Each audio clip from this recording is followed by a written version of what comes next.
બેન જીજાજી કેમ ગયા? જુઓ ને ભાઈ આ હમે રહ્યા. लेकिन ये साला कर क्या रहा है यहाँ पे? ઈ क्या है? હું બેન આ જીજાજી કેમ આમ કરે? इस सज्जन को क्या तकलीफ है भाई? જુઓ ને ભાઈ જે દૂનો ચાંદીમાં કડાકો બોલ્યો ને તે દિવસ નામ નામ કર્યા કરે. રાતે હોતા હોય ને તો ચાંદી ચાંદી કર્યા કરે અને જાગે ને આવા ગાંડા કાઢ્યા કરે. શું કરવું આમાં તો મારે? કાંઈ વાંધો નહીં બેન, ચિંતા નહીં કરવાની.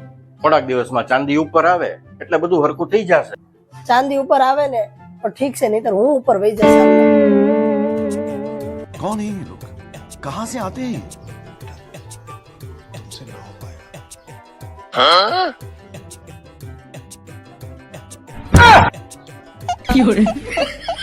જીજાજી આમ નો પહેરવાના હોય. જીજાજીને ખબર પડે કે હારાને જીજાજીને ખબર પડતી હોત તો આ ચાંદીમાં નો હલવાના હોય. ચાંદી ચાંદી ચાંદી ચાંદી હું પહેરાવું. ચાંદી ઉપર